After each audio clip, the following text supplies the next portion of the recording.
Olá, bem-vindos a mais uma conversa aqui sobre as maravilhas e, claro, os mistérios do nosso universo. Hoje vamos dar uma olhada bem de perto em Júpiter. Sim, aquele gigante gasoso que a gente vê no céu imponente, familiar, mas que guarda segredos bem lá no fundo. E um deles, recentemente descoberto, está virando de cabeça para baixo muita coisa que a gente achava que sabia. A grande história aqui vem da sonda Juno, da NASA. Ela está lá firme e forte orbitando Júpiter desde 2016, e ela mandou dados que indicam que o núcleo de Júpiter não é aquela bola sólida, sabe? Bem definida como um caroço de fruta.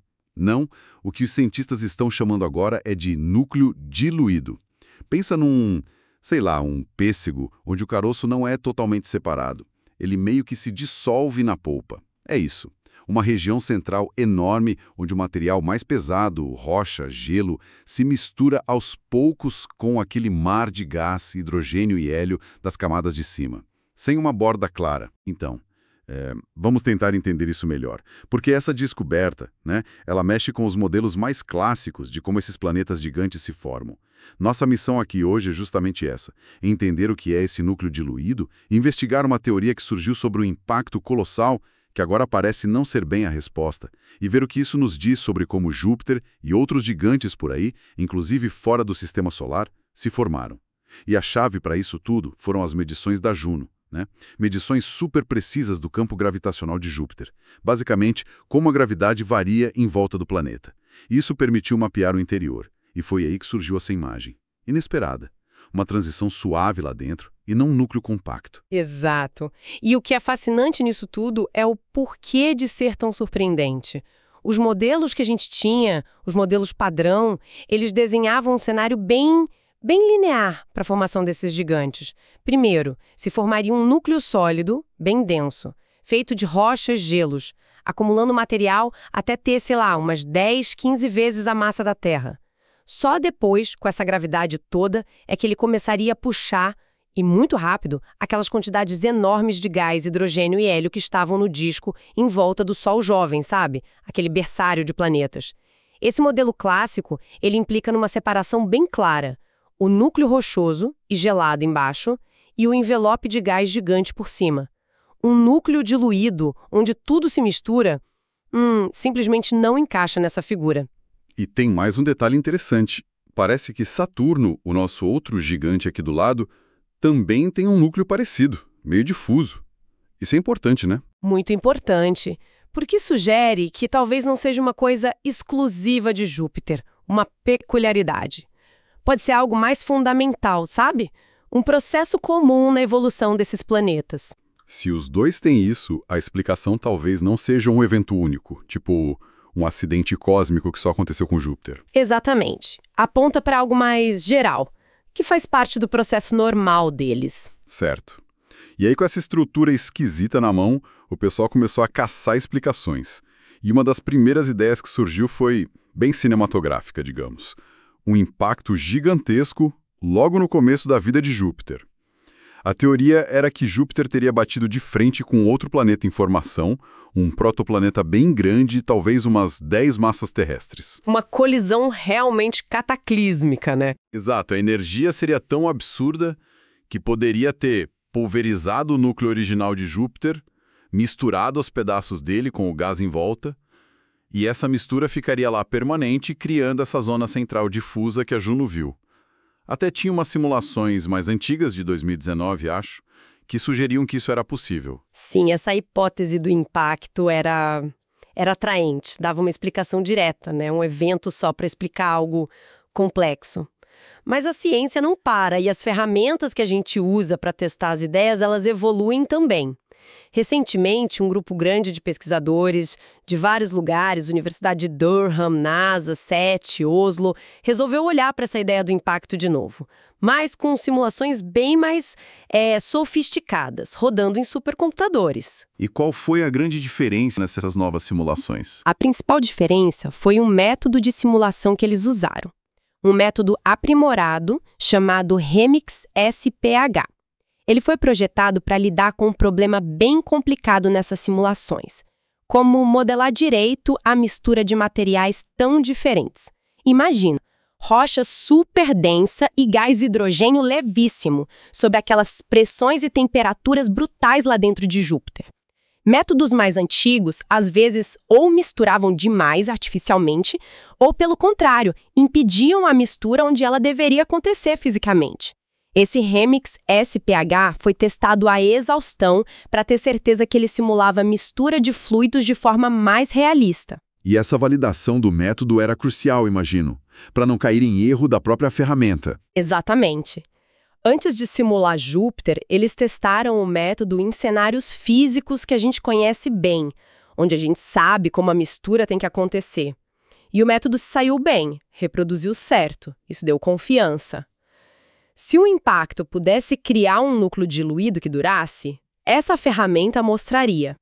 Ok. Então, ferramenta validada, confiável. O que eles viram quando simularam as colisões em Júpiter? Olha, eles rodaram uma quantidade enorme de simulações. Cobriram tudo que é tipo de impacto. De frente, de lado, vários ângulos, velocidades diferentes. O objeto que batia tinha tamanhos e composições diferentes.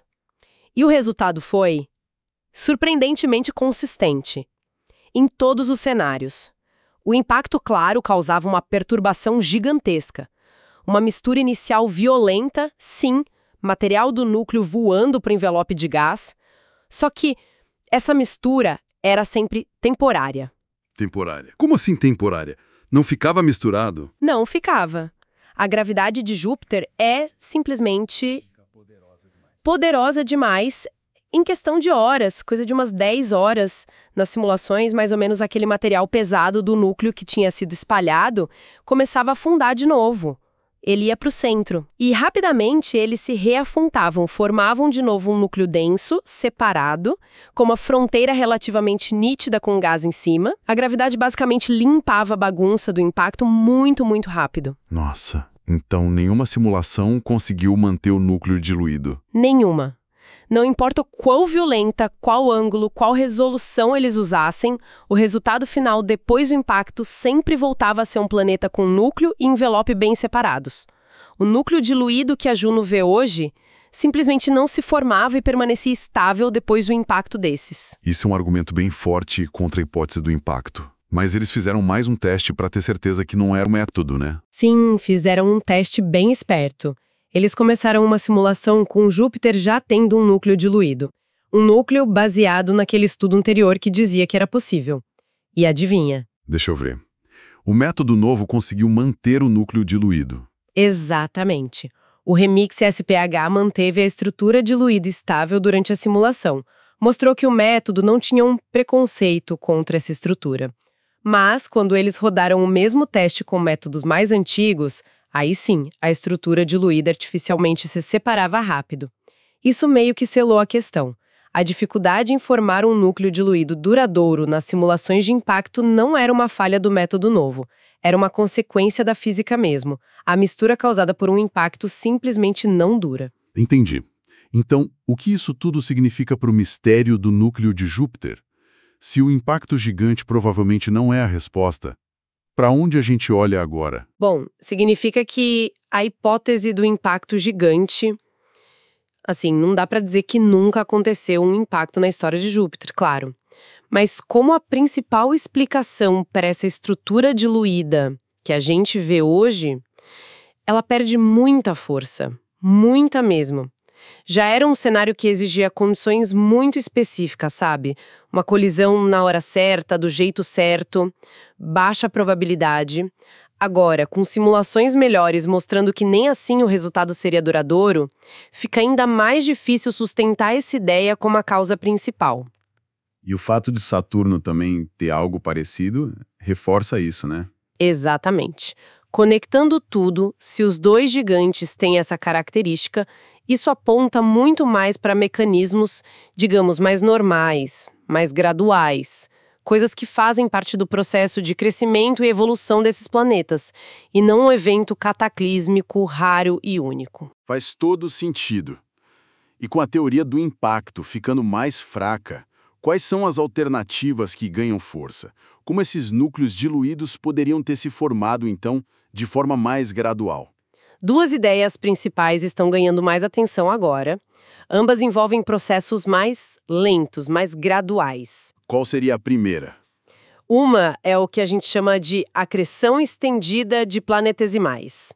A ideia é que Júpiter não formou o núcleo todo de uma vez para depois pegar o gás.